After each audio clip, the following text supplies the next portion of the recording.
Hello, everybody. I think we are going to start if all the speakers are ready. I take that as a yes. Perfect. Everybody can hear me properly? Mario, it's fine?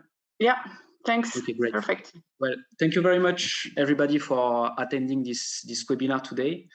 We are very, very pleased to have a lot of people entering the room to see this webinar. And today we have 6 great speakers with us that are here to talk about how to set up and fund your marine conservation project. And we really do hope that this webinar will be helpful for you if you are an NGO or a marine protected area manager or any marine conservation practitioners.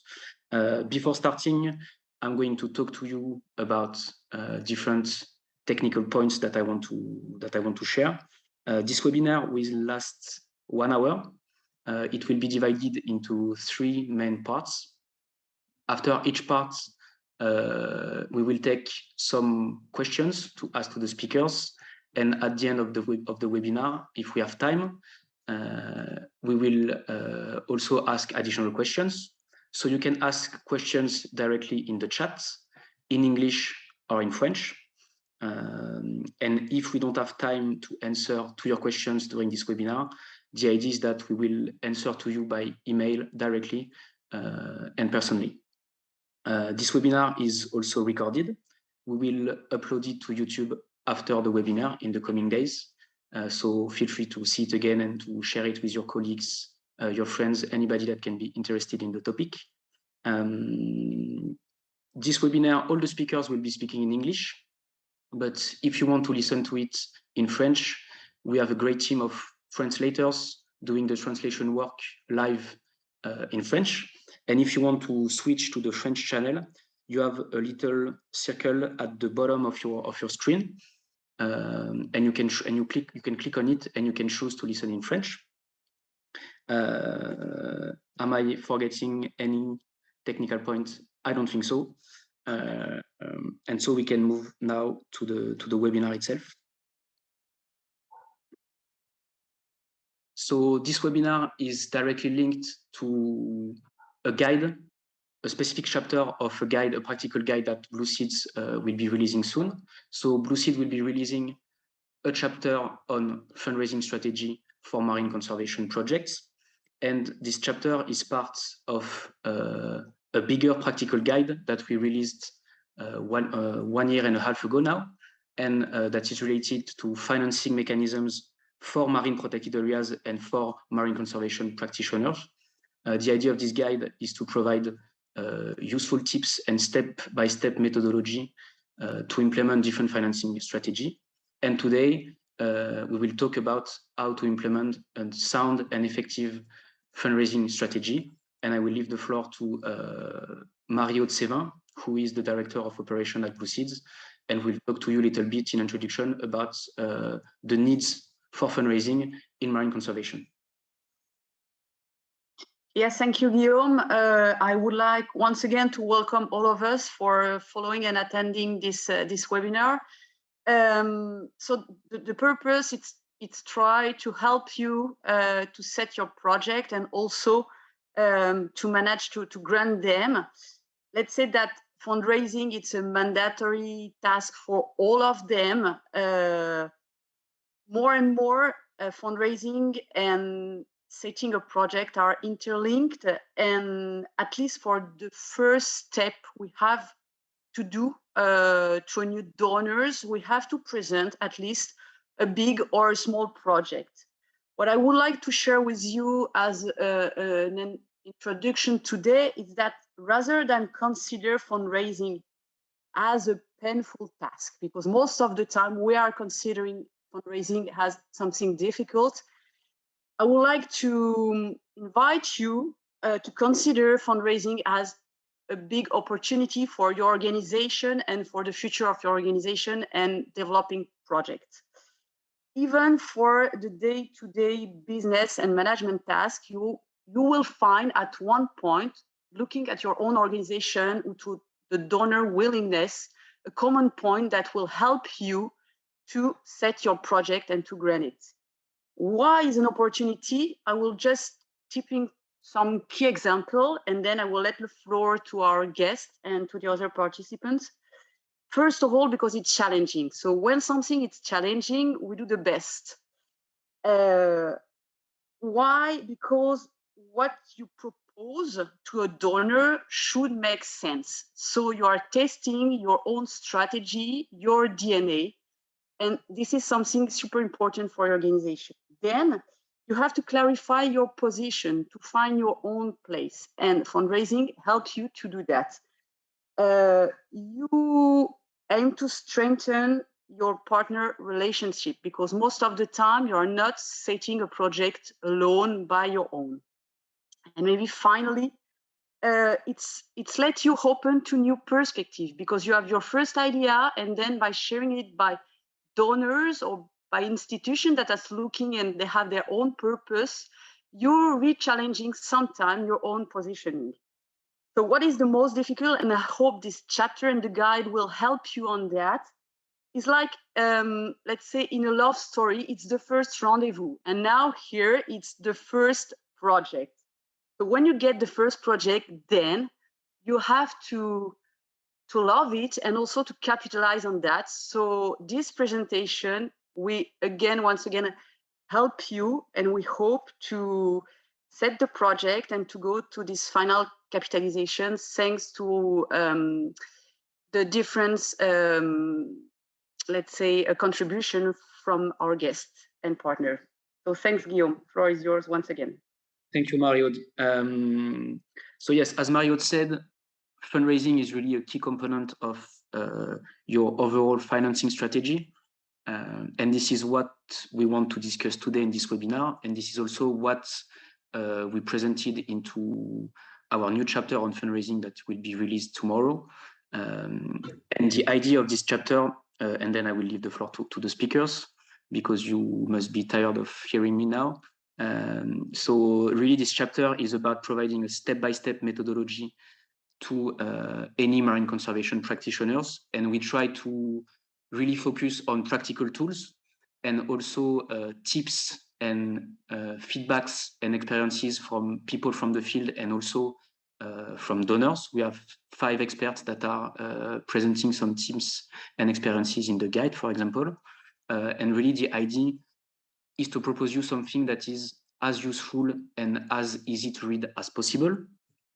And this chapter, as you will have the opportunity to see, is divided into 3 main parts, and the webinar now is going to follow those 3 parts. So in the first place, we're going to discuss the first part of your fundraising strategy, which is basically writing down your project from your first idea and developing a concept note. And this part will be presented to you by Timothy Cook from BlueSeeds and Martina Hervat from Brijuni National Park. Then we will talk about how to best sell your project to donors and funders. So this part will be presented by Camille Crété from BlueSeeds and Julien Semelin from Cartier for Nature Foundation. And finally, we will talk about how to build trust with your funders and your donors and how to create a long-lasting relation with them. And this part will be presented by Mario Tsevin from BlueSeed and by Antidia Citores, from Surfrider Foundation Europe.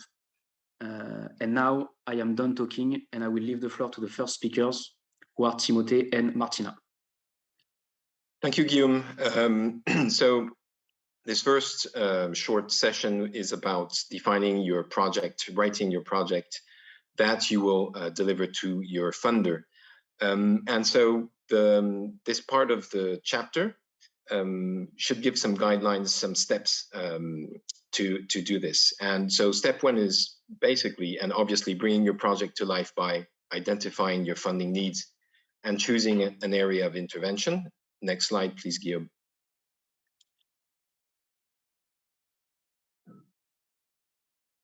And the second step, which is probably the most crucial and one that a lot of people, including myself, tend to underestimate or tend to rush through, is the central project planning, which includes designing the project around its primary objective, assessing the resources that are required to deliver this project, drawing up a schedule and a budget, and writing the famous or infamous concept note. Next slide, Guillaume, please. I would like to take the opportunity to share with those of you who still don't know about the open standards for the practice of conservation that there is available online a very, very efficient tool to help you in this respect, which are the conservation standards, which have been developed over the past 20 years by the Conservation Measures Partnership. Next slide, please. And inside this, these guidelines, you will find a tool, a framework to help you define and delimit your project in such a way that you will be able to convince the funders of how much a professional you are and how reliable you are. So, for example, on this slide, you can see a project about mitigating bycatch of turtles on long lines. Next slide, please, Guillaume.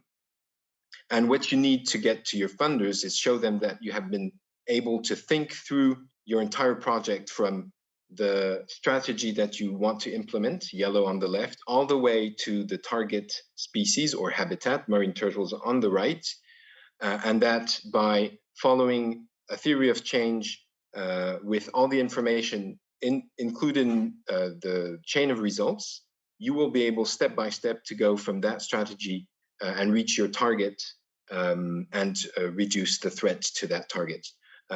So in this type of theory of change approach, you also have to think about implementing indicators and ways of monitoring how effective your strategy is step by step. Next slide, please. And so obviously, this section of the chapter stresses how important it is to schedule, to write an important part of the project, which is scheduling the timeline of your project. Next slide. As well as budgeting for your different activities. Last slide, please, Guillaume. So, okay, so the take-home message is that writing a project takes time and it needs to be done rigorously, following a method. And if you do this in a timely fashion, following all the steps, it will help convince the funders that you are professional, that you are a reliable conservationist, and it will increase the chance of your project being successful as well, and which is actually very important. Next slide. And so now I'd like to greet Martina Hervat, who is the Senior Expert Advisor for Nature Conservation at Brijuni National Park. Hello, Martina. I think you have some tips for us about writing your project. Thank you, Tim. Well, yes, I would like to say that I'm really glad that I'm here with you today, and to say don't be scared to jump in from perhaps a wetsuit to more administrative tasks and to become some kind of office ninja. We need that as well. We need this, let's say, less interesting parts to get the funds to really boost the biodiversity protection. So from a practitioner point of view, I would like to share perhaps a few tips. They are common sense, but I think it's good to highlight them. So one point is, as Tim already said, perhaps we have a clear understanding what we would like to obtain the fundings. We have in mind some activity implementation. However, we need to structure well our project proposal. This is really crucial. What is understandable for us perhaps is not really clear for the people that would like to fund some really good project idea. So at the beginning, when you consider your constructing project, please take your time to perform some kind of relevance filter on your project to see if you really identified in a good way the project specific objectives, the outputs, and the expected results. Another point is to link your project with existing policies and framework. Why to do that? So first, we need to say that we don't just randomly pick a project. It doesn't fall from the sky. So rather, we would need to make a project proposal that should be part of a larger coordinated effort to bring changes in nature, in our communities, and in our countries. Thus, when structuring a project proposal, consider how your project could impact and contribute to larger strategies and policies at international, sub-regional, national, regional, or local level. This is, of course, important depending on what kind of project you are applying. Then we might be excited that there is enough funds to support our project. However, we should consider our cash flow when structuring the budget. So when considering the implementation of activities and while drafting, we should take time to look closer at the cash inflows and outflows associated with our potential project. For some projects, there might be no pre-funding for the activities. So you need to ask really yourself if you have enough money in the pipeline to fund the project activities as you schedule. Keeping in mind that for certain projects, for example, you can get the refunds even months or up to a year after you send a payment claim. Then I would like to say that I believe that we should really take time and put a lot of effort to write a powerful concept note. But even before that, at the very beginning, when we start to find partners for the projects that need partnership, you need to communicate well, and you need to attract potential partners to have common ground. And let's face it, nobody have the time to read long chapters. So I know that everybody would like to say everything why this is so important to be funded. However, it's not about writing a lot of words. It's about making a good summary. So for the first, I would say, encounter or first connection with, for example, project partners, stakeholders that you would like to get support, make a one-pager. So this is something, a brief outline of the most important aspects of your project. It won't take a lot of time to people to read, but it's a good step to have an understanding what would you like to do. Afterwards, when you start developing the project, you can make something that is more serious, more elaborated, with budget, with specific objectives, outputs, results, and this is a concept note. And the concept note is really, really crucial for your project. In my full experience, I would say that the best or expected concept notes are around up to 2-3 pages, no more. Of course, there are some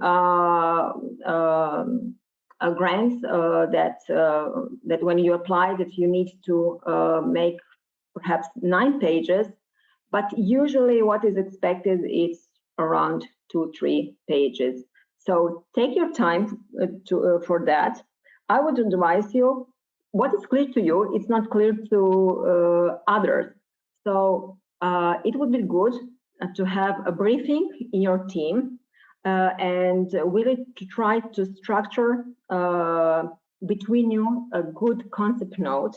And when you finish, give it to somebody that is not familiar on what you're doing, to read that and ask if this is really clear and if he or she would give a support to this kind of project.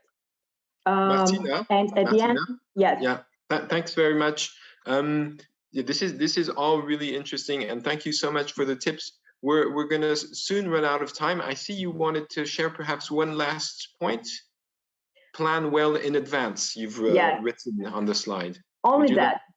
Plan your project in advance, because for some grants, the simple one, it can take you a few days, perhaps a week or two, to assemble everything. But for more serious projects that involves partnership, you really need to take time to have mutual understanding what would you like to achieve. So take your time, especially if there is something that needs permits, for example, and you need time to obtain them. Thank you. Thank you so much, Martina. Guillaume, the floor is now yours again. Thank you very much, Timothée and Martina. We will maybe ask you 2 questions before moving out to the next speakers. So thank you for this first insight into the fundraising strategy and the development of the project. Martina, you mentioned especially the importance of having this one-pager and also the concept notes. And this question is maybe for both of you, because I know that Timothée, you also wrote some concept note during this year. In your opinion, what is the most important part of the concept note, the one that you spend that you always spend most time on when you write it down? What is it the vision of your NGO or your MPA? Is it the main objective of the project? Is it the budget? What, in your opinion, is the most important criteria for the donor when you write a concept note? Martina, I'll let you answer that, if you don't mind. Well, I would like to hear your opinion. I really don't know. I think that the concept note should be well balanced and have all these elements inside. So to have something catchy and not lose anybody at the first sentence. However, to have a serious concept note that would consider us as a serious partner, we really need to have a really clearly defined intervention logic to align with the project with some strategies that are important for the donor. So we really need to tailor this concept note differently according to what we would like to achieve. So who is the target for the concept note? And of course, to demonstrate that we have a sound budget and that we have the capacity to implement this project. Thank you very much, Martina. And one last question, because you mentioned the word capacity, and I have a more practical questions. By the way, guys, if you have any question at some point, do not hesitate to write it down in the chat section or the Q&A section. But this is always something that people from MPA or for conservation projects do not understand very well. But to go from your first idea to your concept note and an official proposal to a donor, how many time would you say you will spend on the development of the project, on the development of the concept notes, and how many people in your team will need to work on that, and how many hours, how many days will it take? Because this is something that a lot of people forget, that before having the money for the project from your donor, you will spend some time on your own budget to develop the idea. I will let Martina answer that again, because we actually discussed this. How long does it take? Martina, you had some tips about how many months? Well, it depends on the program. For example, if you have some small grants, and for example, for beach cleanups, so this is quite simple. So you have a simple application and it will take you perhaps a week or two. So you don't need to develop some big ideas or to brainstorm in a broader team. However, for perhaps something more demanding, like Interact projects, then you need more. You need, I would say, at least 2 months to polish and to assemble everything, because you need to have a lot of communication and exchange it with your potential partners. And when you're done with that and you conclude your idea, then you have this application. But for more demanding projects like Life, I have to say that I started now to prepare well, our proposal for next year, and so 1 year in advance, because you need also permits, and the budget is quite tricky to structure. So depends. I would say from 1-2 weeks till 1 year. And don't be discouraged if you get rejected. Thank you very much. Perhaps you'll get good feedbacks. Thank you very much. And this is a good transition, because this is actually something that Julien Semelin will talk about. So thank you very much. We have some questions arriving in the chat, and we'll be in the Q&A section, and we'll try to answer it. If you can ask your question in the discussion, in the chat section instead of the Q&A, by the way, because then we can answer to you writing down the answer, because in the Q&A section it's not possible. Thank you very much. And we move to the next part and the next speakers. Yes. Thank you, Guillaume. So the second part is really when you get to the heart of the matter. This is the part where when the project leader all the elements in his hand to go and try to sell his project. So this part has 3 aims. The first aim is to try to identify all the donors that exist on marine conservation and try to select the ones that are the most relevant for your project. The second aim is to try to identify the funding opportunities that are relevant for your project and make sure that you do not miss any opportunities. And once you have identified the donors, the relevant donors, and how you access to their funds, then this is the time when you make the first contact with the donor. You submit a project proposal, and at the end, you sign an agreement until you receive the first fund. Unfortunately, I don't have time to give more details about this part, but I really invite you to read the chapter if you want more details about it. I just wanted to take the opportunity to present you 2 tools. So Guillaume, if you can go to the next slide, please. So these are 2 practical tools that we have developed at BlueSeeds and who are available on BlueSeeds website freely. The first tool is a directory of donors. So we tried to list as much donors as possible on marine conservation to help you, since we know that this process can be very costly in terms of times, especially for small NGOs.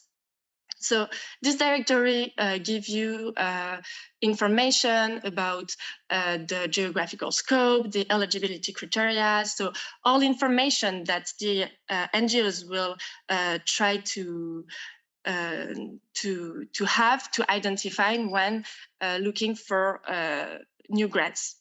And the second tool is a catalog of calls for proposals. So as soon as we hear about a new call for proposal, we share it on the BlueSeeds website webpage. We add the deadline as well as the link that sends you to the proper page of the calls for proposal. I just need to clarify that these 2 tools are not exhaustive, and the aim is to update them on a regular basis. So I invite donors, if you are listening right now, if you want to appear on the directory or if you want to share your calls for proposal on the 2 tools, well, I invite you to contact us so we can add them on the tools. And individuals also, if you have information about a new donor or a call for proposal, you can also contact us, and we will be happy to update the tools. And now I let the floor to Julien Semelin from the Cartier Foundation. He will give you some advice, I believe, on how to convince your donors to fund your project. Thank you very much, Camille, and thank you for giving me the opportunity to present you some tips from the donor side, which I think will be very useful. I have actually four points, and the first one is I think I just take the opportunity to put that subject on the table, which is that discussion, that ongoing discussions amongst the funders community about restricted versus unrestricted funding. There are more and more funders, donors that are considering giving unrestricted funding to organizations. And by unrestricted funding, I mean supporting a mission, supporting a strategic plan. So it's rather about supporting the organization itself than funding a project. So I know today the subject is the project, which is restricted funding, but it's not the only way to get funding. So maybe the first question for you is also to ask yourself, is the project the right approach to fund and to maybe achieve my objectives, or maybe I should also look for unrestricted funding. But this is connected. When you look for unrestricted funding, you have to be ready to present your strategy or your management plan if you are a protected area. You have to be ready to explain how you work, what is your governance, so share, let's say, more internal aspects of your work. And this is the basis for getting unrestricted funding, because this is what a funder will look for, understanding your mission and fund it. But more and more, when it comes to restricted funding, so to project funding, funders, we evaluate the project, but we always ask the question, who is this organization? Who are they? What's the history of the organization? Is the project part of their strategy? Martina, you mentioned that the project should be, let's say, embedded into a framework or into a policy, but it has also to be part of a management plan or of a long-term strategy of an organization. And I would say that too often we see that great projects, but then we don't have the elements to understand who is the organization proposing it.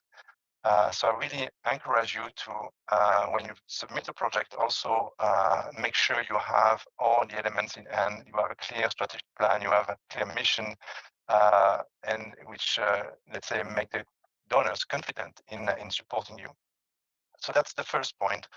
The second point is also very aligned to what has been said by Martina. Also, try to adapt your approach to the donor you are targeting. And I'm not talking about the content, what you're proposing. I think this is really the preliminary. Sorry, my French, my English. That's the first step.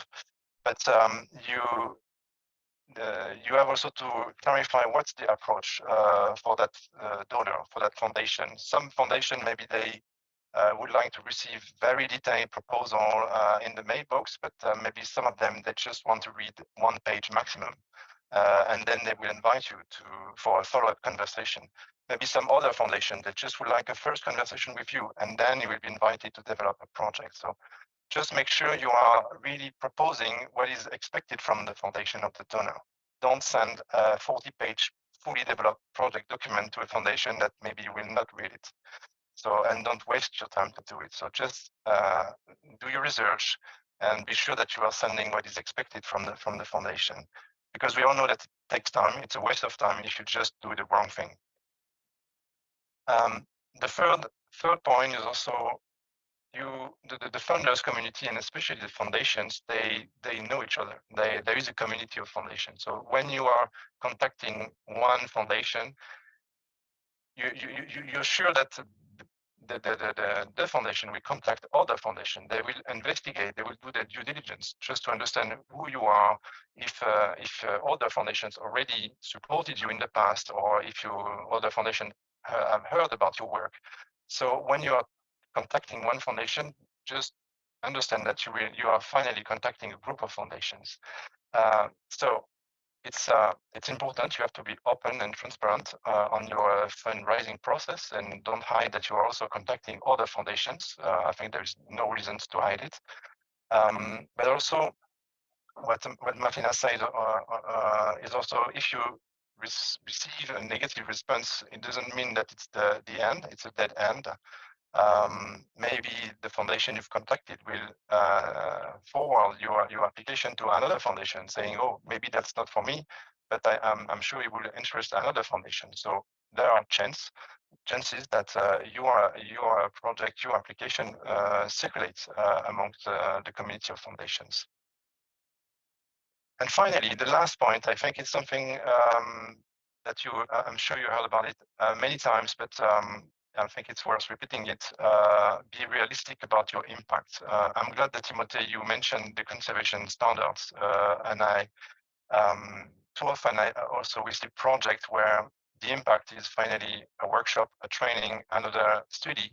But what the funders really want to understand is what are the changes you intend to see in the outside world, and not after 3 years.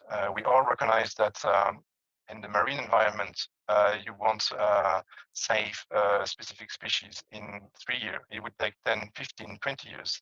So you have to be clear and realistic that this is what we intend to do after 3 years, but it's part of a longer-term plan, and this is the change we want to achieve. And it's not only having many studies and workshops and trainings, but we want to see species coming back. We want to see forest covering, forest behavior, let's say, expanding, etc., etc. So that's really what the funders want to understand. What is your impact? And also, yeah, make sure you also explain to the funders, this is where we are today, and this is where we want to be in the next 5 to 10 years. Yeah, I think I've been through my points. Thank you very much.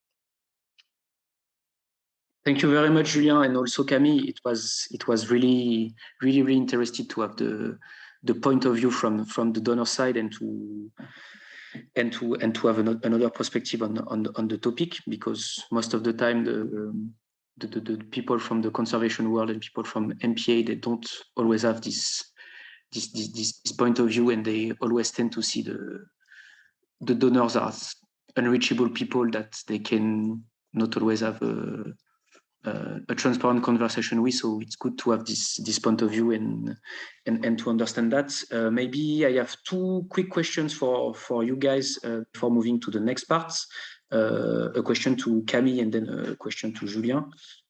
Camille, you mentioned the catalog of donors, so that BlueSeeds will be providing, and I think it's really an interesting tool, because a lot of conservation practitioners and a lot of MPA managers, they always work with, let's say, the same 3 or 4 donors, and they don't have a broad overview of all the financing opportunities they can have. So it's really good to have a tool like that. And can you tell us more in a few words about this tool and what are the main features of it? Yes, sure. So this is a tool. It's really easy to use. It's an Excel tool, so we make it as easy as possible, and you will find it on BlueSeeds website on the toolbox section, as well as the catalog of calls for proposal, actually, and the new chapter also. And in the directory, so we listed more than 100 of donors that works on marine conservation and biodiversity in a larger sense. And we added some information about, so as I said, the geographical scope, their eligibility criteria. So are the funds available for NGOs, for private sectors, for public institutions, that kind of information. You will also find information about their focused topic. Is it about finance, fisheries, and about the nature of the donor? Is it public or is it private? So that kind of information. And you will see there are filters you can use to, if you are only interested, for example, about the biodiversity topic, you can select this filter and see only the donors that works on biodiversity. Yeah, that's it. Thank you very much, Camille. And one last question, because we are doing a webinar on fundraising. It's time to do a little exercise and to put things in practice, because we have a question in the chat for you, Julien. How can one apply to the Cartier for Nature program? I can give you yeah, that's a good illustration. So the foundation is new. So if you first try to look at who is Cartier for Nature, what are they looking for, you won't find anything on the internet, because we're just new and we don't have a website, but it will come next year. But the first thing will be to, of course, investigate the website of the foundation to understand how to apply. But I can tell you, in our case, we are a foundation, let's say, approached by, let's say, pitching ideas by email. That's the first step. We don't want organizations to develop a full project documents and take, maybe you said it, Martina, a few months to do it, and then we just say, hey, interesting, but it's not for us. So that's the idea is, yeah, have a first, let's say, conversation through an email. This is what we do. This is maybe we have an interesting project. If it fits into our strategy, then we might engage a follow-up conversation, or we directly say, sorry, that's really not aligned with our strategy, or we are not in a position today to fund a new project. So, and then you don't waste your time. So that's the way we work. And again, it will be different with other foundations. There is people say that you know one foundation, you just know one foundation. And I think I live in Switzerland. I think there is 1,700 foundations, so 107,000 different cases. Thank you very much, Julien. And thank you for your participation once again. And we will move now to the last but not least part of this webinar. And now, Mario, the floor is yours. Yeah, thank you, Guillaume. So yes, not the last least. Let's say that. So we reached the point where you seems to did the most difficult. You managed to get the grant and the subvention, so congrats.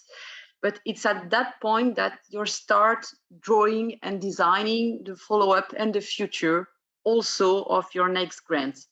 And this part is as much important as the two first one. And let's say that all the effort you did, if you're not taking care right now about the process, this, let's say, mid and long-term process, you will fail at the end on this project, but also you won't manage, I'm 100% sure of that, to get other grants. Julien, you just say that all the donors fair are pretty connected. So if you are not doing well your job, which is not the point here, for sure you won't be able then to grant once again another project. So how to capitalize on that? Let's say that a good point will be to define clear indicators, to define it well in advance with the donors. That's an indicator that makes sense, that you can measure properly, and that you can monitor pretty simply, so that you will be able to know where you stand from the beginning to the project to the end. Another point also I would like to share, it's be transparent. If you are facing any difficulty, Timothée presents the conservation standards methodology. It's an iterative process. So for sure in a project that lasts a year, even a year, 2 years, 3 years, for sure you will face something that was not predicted. So if you have any difficulty, share it with the donor, share it with your team, and find a common solution. Don't stay on your own. And maybe another point when you are leading the project is that you have one contact on the organization, which is your focal point. But then behind this person, you have basically a board, or at least a steering committee, and they don't know how you run the project. So be sure that you are producing consistent documents So it's not a concept note, but just to update step by step once again where you stand when you are implementing your project. And I think this is super important to bring visibility and to communicate as much as needed with the donors, but also with the entire organization. And then closing the project, I was telling about that fundraising and leading a project is an opportunity. Let's say it's the first coins on the next part of another project. When you are like implementing a project, you have already some activity that you can use as co-funding to start maybe another one. And that you are just like in the move and to set the next project or to propose the next project, and you will open other opportunity. If you wait the end of your project, then it will be much more complicated again to go and to try to find a new project. So use the project you are running right now to start the second one. And this is it for me. And so I will leave the floor to Antidia. Thank you, Marion, and thank you for this invitation.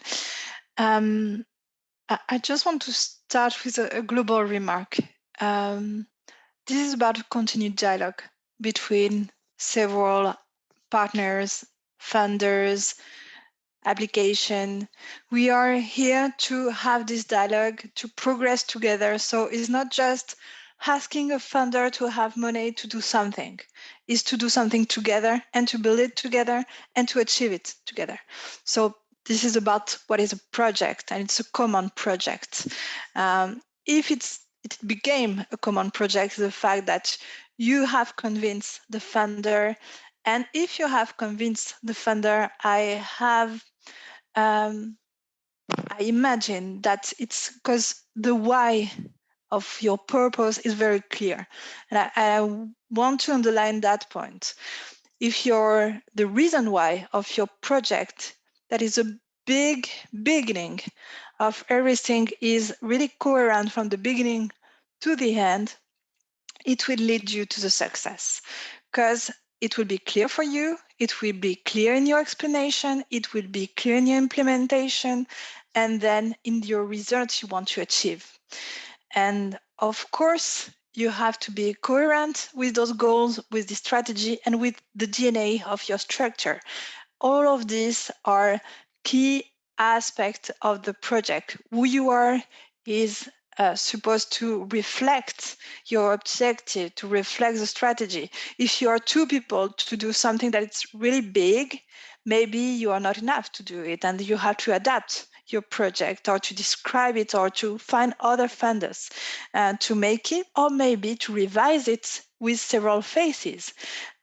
You also have to have in mind the fact that it's not one thing at the end, that it's the big purpose that should be the thing that should be sold to the funder.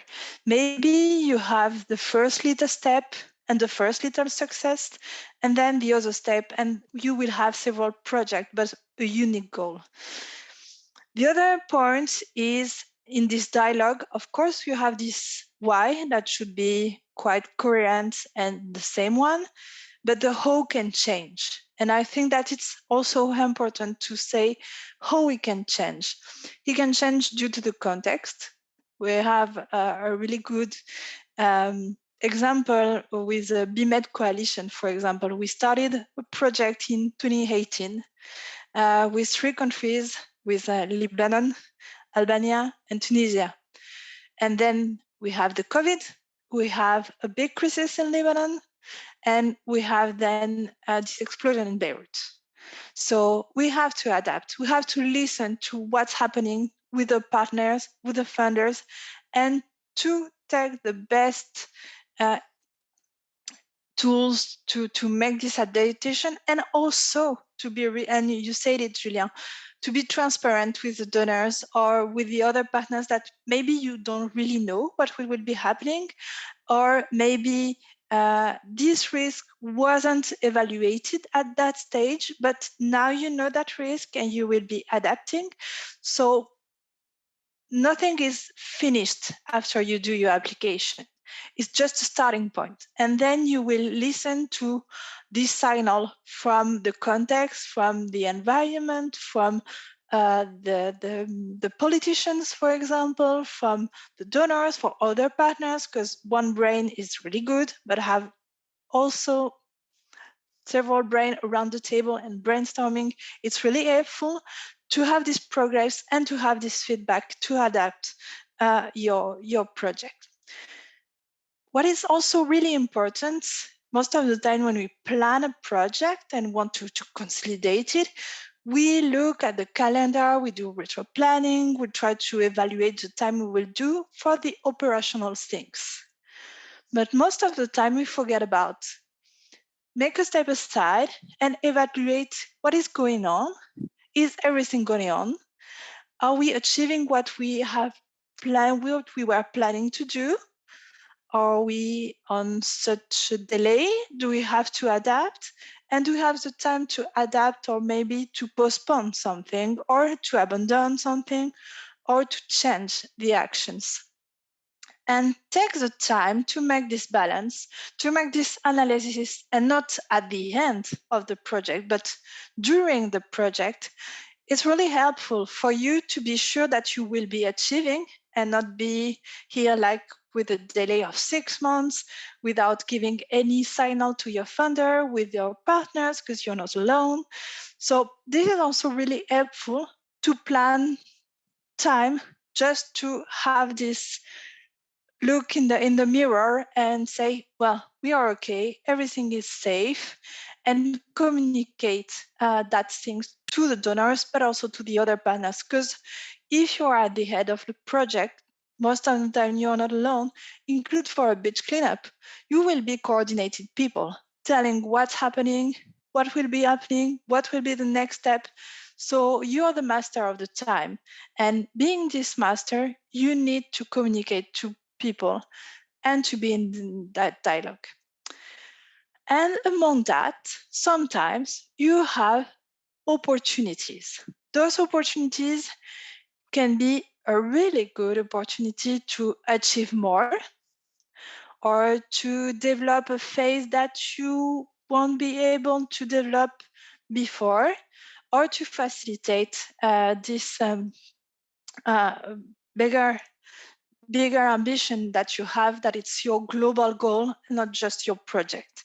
So thanks to these opportunities, you will have maybe the opportunity to have this kickoff starter, or to have the second phases on a project. So be attentive, keep time to make monitoring on other funders, of other opportunities, other partnerships, to consolidate that project. Because a project that it's achieved is also a project that have a second life or a second season, like Netflix, to facilitate a success story. So I think that it's really important having your big why and keep it. Know that your how can change, listen to the feedback, facilitate communication to all the actors, all the stakeholders of your project, and keep time for you, for the management, to take opportunities and to facilitate maybe new other opportunities with other people. Thank you, Maya. No, thank you, Antidia. Guillaume? Yes, thank you very much, Mario, and thank you, Antidia, for your participation. A lot of interesting points that are linked with some. We have some points that Julien also mentioned, and we feel that there is a strong need of communication and transparency with the donors. And I think this is something that is really important to highlight again, because some conservation stakeholders may feel at some point that if they have an issue or a problem, they shouldn't be transparent about it because they're afraid of making their donors angry or of losing the money. But it's actually the opposite of what you are saying, and actually being transparent and communicate a lot can help you in reaching your objective and strengthening your relationship with your donors. Thank you very much for that. And maybe, okay, so it's 5 p.m., but maybe one or two last questions before ending the webinar. And I know that every donor is different and every project is different, but would you say and the question is for you, Antidia, also Mario, but maybe also Julien, would you say that there are some big red flags for donors in a project to not continue a funding, not continue a collaboration, like some behaviors or some ways of doing things that will make the donor say, we have to stop working about these stakeholders and these practitioners because it will be too complicated and it won't work? Maybe one first point is the fact that you could deviate from your own original goal. If at first you announce a goal, I don't know, you want to clean the Mediterranean area, and at the end, because the funder want to talk about Baltic Sea, you're going to Baltic Sea, and you're just changing everything in your projects. Sometimes you lose your credibility if you deviate from your original goal or if you're really deviating the objective. So I think that being coherent and being realistic, and I think that Julien said it also, about your impact, about the team, that it's aligned with the project and the activities, I think could be one or two red flags, really important. Thank you. Julien or Mario, do you want to add something? I let Julien from a donor perspective, I guess. Thank you, Mario. Yeah, maybe one point. You can have a very solid frameworks, like with indicators, objectives, and everything. So that's one reason, of course, not delivering or deviating. But I think at the end, it's people interacting with people. And I think if you're losing the trustful relationship that you have established, I think that's one of the main red flags. If the trust is not there anymore, then I think the relation ends. So that's really something important, trying to cultivate that trust relationship that you have with your donors. Thank you very much, Julien, and thank you very much, Antidia, as well. I think we are going to wrap up now. Maybe one last small question from the Q&A, maybe more for Camille and for Tim and for Martina. But someone, an anonymous person, is asking what are the main categories that should make up a concept note? What is the best structure of a concept note to have a strong impact on your donor? I don't know who wants to answer that. Don't fight. But fight a little, please. Okay, I'll go ahead quickly. Thanks, I can't remember exactly the different sections, but they're basically all the same. So if you look up in this chapter in the references, there will be references for writing up a concept note, and invariably there is sometimes or not a summary. Then there's going to be an introduction with the state of the art, basically the context. Why is there a problem? Why should you engage in doing this project? Which will lead to identifying, let's say, objectives, and then there will be a section on, well, your activities, the budget, the partners, and the expected outputs. So invariably, introduction, partners, budget, context, methods, outputs, and if you can't find the structure, you can send us an email. We'll be glad to send you that. But it's usually often the same. Thank you, Tim. And just to add something about that, if you go through the chapter of our guide on fundraising that will be released, all the section of the main part of the concept note will be explained. So yeah, I think it's time to wrap it up and to end this webinar. So we have had a lot of information, and I hope it was really helpful for all of you guys. The main information about fundraising is that it's a long process going from your idea to a long-lasting relation with one or several of donors. So it starts, of course, with your idea transformed into a concept note that should be also summarized into a one-pager, because donors and funders want at first to have a broad overview of your project, and then you need to go deeper on your concept note and detail the different sections with your vision, your objectives, and your budgets. Then you need, of course, once you have this concept note, you need to adapt your concept note to the donors you are targeting, because some donors will have some different vision, different objective, and you need to slightly adapt and adjust your proposal to the donor you are targeting. Of course, and this is really good information from Julien, because I'm not sure that everybody was aware of that, but donors and funders are talking to one another. So it doesn't mean that because a donor is rejecting you, it doesn't mean that it didn't pass your proposal to another donor. So don't lose hope and don't lose faith if you get rejected once or twice, because people are talking and they can be talking about your project, and you can find some funding at some point from other donor. And in any case, you need some communication, I would say even a lot of communication and transparency with your donor from the very beginning till the end, if you want to build a long-lasting relationship. And this transparency is not only about your main objective and your activities, but it's also about your internal process and your management. And you should be able to talk about some issues that you are encountering, and you should be able to make some proposal to adjust and adapt to show that you are doing what should be done to deliver the initial objective.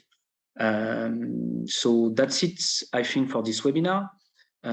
So just to finish this chapter on fundraising of our guide will be released tomorrow.